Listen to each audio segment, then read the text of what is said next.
What's good? What's good, everybody? Welcome back to another episode of The Urban Platform Speaks. Make sure to like and subscribe as you come into the channel. Check out the content.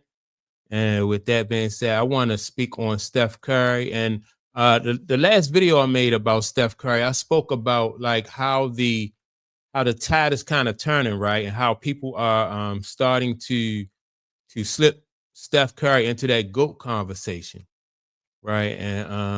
And I think rightfully so. I mean, and like I said, the last video, I mean, like the GOAT as in like the greatest of his era. I don't think Steph is as good as Magic, Bird, Kobe.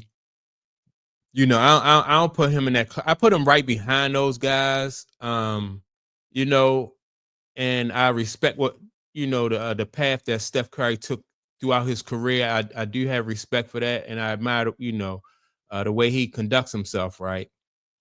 And so, and I said a long time ago that Steph Curry really didn't get enough credit. He didn't get enough praise for the way he has, for the things that he has done throughout his career.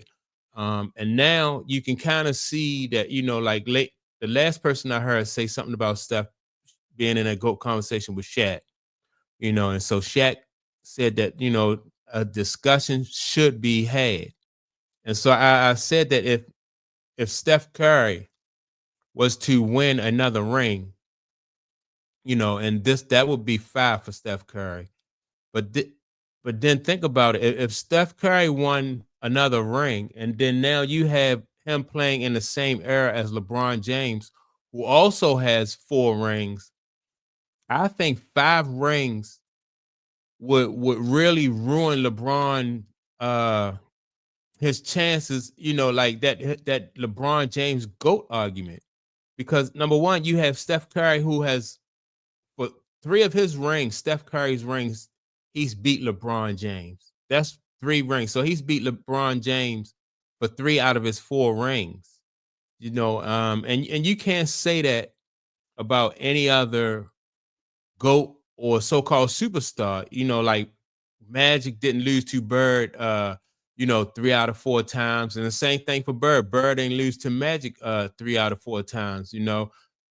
They went back and forth with each other and they beat each other for rings, but it wasn't like Magic dominated that you know, Magic didn't dominate, Bird didn't dominate. They both, came out on top at different times, right?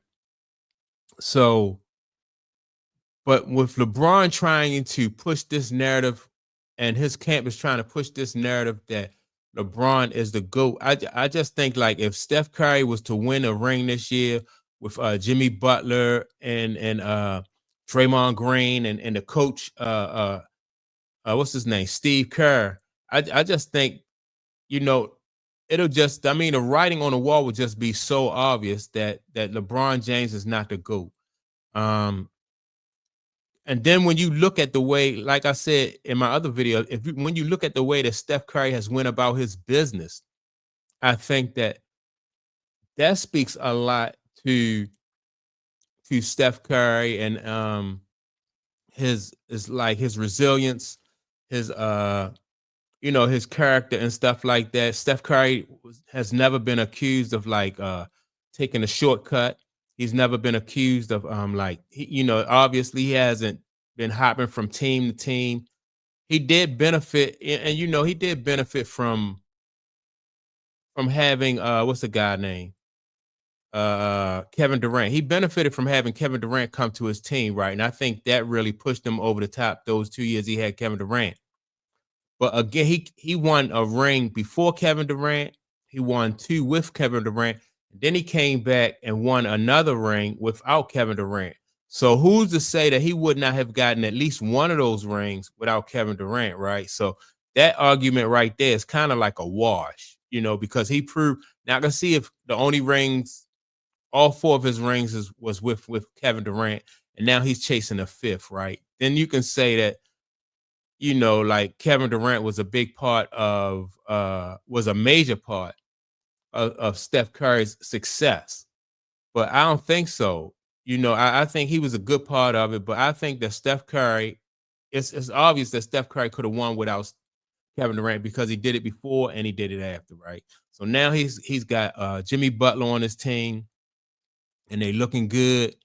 As a matter of fact, they're looking, in my opinion, they look to have more balance on Golden State than the Lakers do,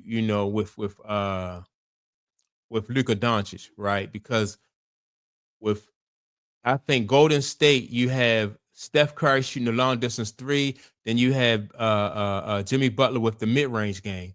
So they kind of that offers balance. That's a balanced attack, right? Because if you double Steph, then Jimmy Butler can hurt you with the mid range game, and then Jimmy Butler is going to draw fouls and go to the free throw line. So that's good.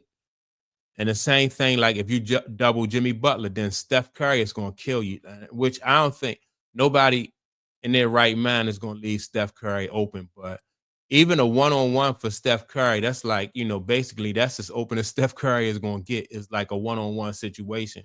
But yeah, man, I just think, and with there being so much like drama and so much noise surrounding um LeBron James. I just think that it's going to be hard for LeBron James to keep up this charade of being a goat.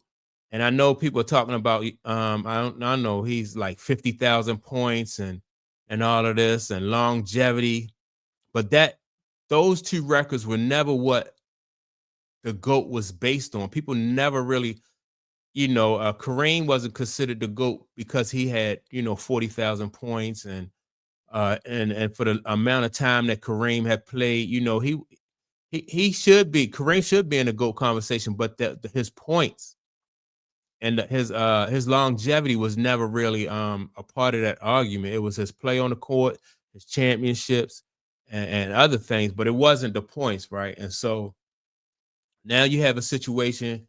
I think this whole, like I said, this whole house of cards that LeBron James has built is just falling down, and because it wasn't built on solid ground. It's not a solid foundation. It's just weak, and you have so many people coming out and just picking at his legacy from so many different angles, and it's not really standing the test of time. You have former players, and I'm gonna do a video about this. You have I'm gonna do Mario Chalmers and Dwight Howard, said that they was like how Dwight Howard was kicked off the Lakers for calling LeBron James a B. Mario Chalmers said the same thing. Mario Chalmers said that he was benched in a game because he called LeBron James a B. And so that don't have anything to do with the GOAT conversation, not directly, but when you have a player who is essentially a role player calling out someone who considers themselves a GOAT for their effort on the court, that's just unheard of. Like you can't have somebody calling out. You never had nobody calling out a Peyton Manning or a Tom Brady. Not to say that those players never made mistakes, but LeBron James got called out for his effort, and that's just like you never seen Mike, Magic, Bird, no great basketball player. You just can't call them out for their effort. All of those guys make mistakes. All of those guys miss shots.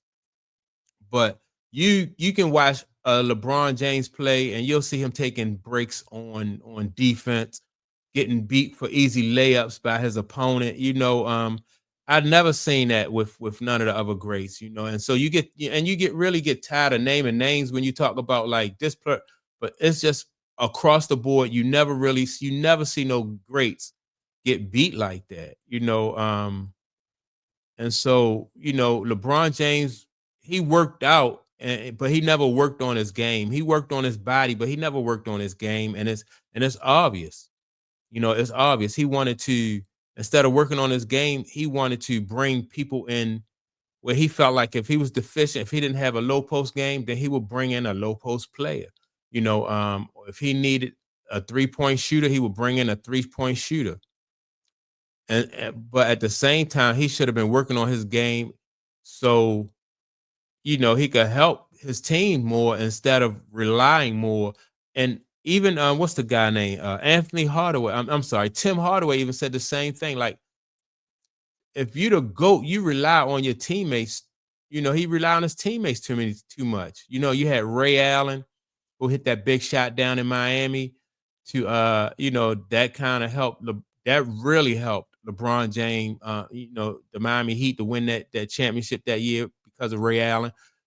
Who else? Then you had Kyrie Irving who hit the big shot, for the Cleveland Cavaliers the year that they beat Steph Curry and the Golden State Warriors. So, but it's like I said, this house of cards that LeBron James has built, it's just falling apart. Players, analysts, fans, and to me, it started with the fans, which I'm glad, man, because if it that just lets you know that so many people know basketball, they know the history of the game, and they just wasn't going to let these networks come out here and tell us that LeBron James was the GOAT, and not even like in the top 10, or some people, right, you have some people say top 15. I'll go top 15 because I think he can be in the top 15, but I'm not putting LeBron ahead of Magic, Bird, Kobe, Mike, Tim Duncan, Isaiah Thomas. It's a whole line of basketball players. Karl Malone. I'm just not putting them ahead of those guys, man. And Karl Malone and Charles Barkley don't even have rings, but I just respect their careers, and more than I did LeBron James. I thought that when LeBron James first came into the league, I thought LeBron James was destined for great things, but somewhere along the line, LeBron James just he chose to just take shortcuts. And once he decided to take shortcuts, that's where his career, that's where he just derailed his career. Like after year 8, it was over with. And so that's what I think about it. And so, man, I like what I see out of Golden State. Like I said, if Golden State wins another ring, that'll just be another card or another, stain on LeBron James's career, because how can, this guy got 5 rings during the LeBron James era, and you're going to call LeBron James the GOAT? It's just falling apart. It's falling all apart. Well, it had already, in my opinion, fell apart, but it's just becoming more and more obvious that LeBron James is not the GOAT. And so that's my take on it. With that being said, don't forget to like and subscribe. Also, leave a comment, and I will check you all out in the next video. Peace.